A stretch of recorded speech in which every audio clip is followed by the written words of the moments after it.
Hi, my name is Calvin Huynh, and this is my project for Religion 103. It is the idea of sports as a form of religion in Brazil. Soccer was introduced in Brazil in the 1890s by Charles William Miller. He was the son of a Scottish railway engineer. Charles Miller was born in São Paulo, Brazil, and at the age of 10, he left São Paulo to go to boarding school in England. When he returned to São Paulo, he brought back with him the sport of soccer. Miller is considered the father of soccer in Brazil. He even helped establish Brazil's first soccer club, known as the São Paulo Atlético Club. After the establishment of the first soccer club in Brazil, teams from all around Europe traveled to play against the São Paulo club, which helped increase the popularity in Brazil. Eventually, a second team was founded in Brazil known as the Corinthians.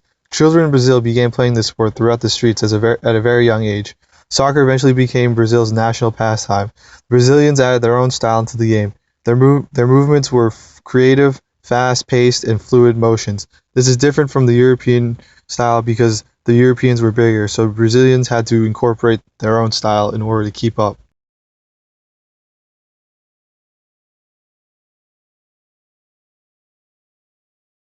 Started in the 1930s, the FIFA World Cup is an international soccer football competition that occurs every 4 years. Teams from all over the world gather at one specific destination and compete with one another over the title of the best football team in the world.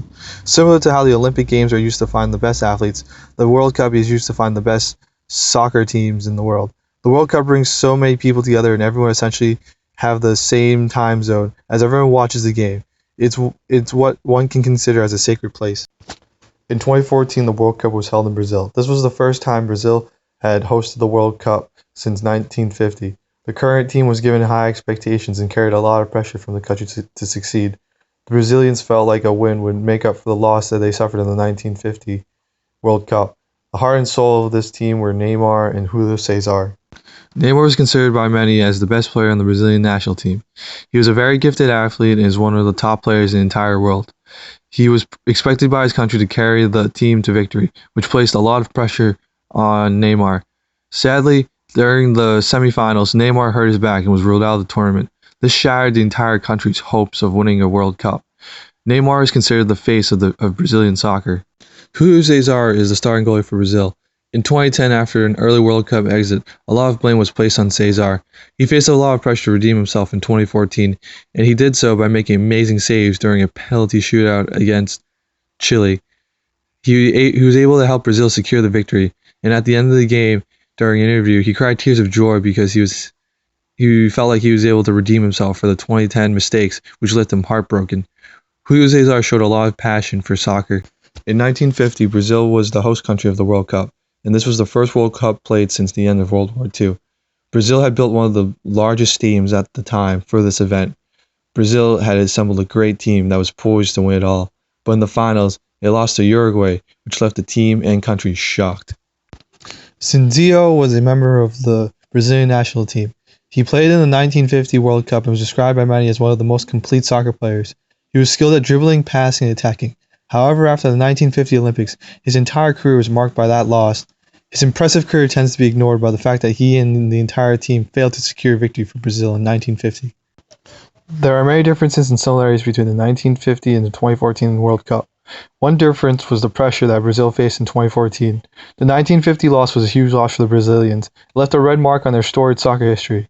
The hope for a win in 2014 would make up for the loss, which placed a large amount of pressure on 20-year-old Neymar to be the savior and leader of the team. The World Cup in 2014 also had a lot more hype and attention due to the increase in media and development of technology, which allows everyone around the world to watch the games. The players from all of the countries participating are in better condition and health because of improvements in infrastructure and medicine. The style and pace of the game has changed as well, as players are now much faster, stronger, and bigger, but the Brazilian style remained the same, fast and fluid movements. During the 2014 World Cup, Brazil faced a lot of protests for its large amounts of spending. The money being spent was public money. Many felt the money would be better spent on improving infrastructure and medical research. Brazilians love soccer, but it felt that it was not the right time to host the World Cup. The president of Brazil argued that the World Cup has long-term benefits, but this does not stop protesters from attempting to block the streets during the World Cup. Though the World Cup caused many social and economic problems, as well as costing a lot of money, it did help bring the country and the world together. It helped create an environment where gifts were shared, Harmony was created during this period as everyone is fixated on the World Cup. It is time where everyone shares a similar time zone. Soccer is rising in popularity in the US. In Brazil, soccer is sort of like how the US views baseball as America's pastime. But for US, other sports have been getting large amounts of support.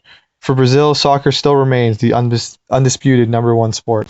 From this project, I have seen how important soccer is for Brazil. Amazing and talented players can see their entire careers fall apart by one simple loss.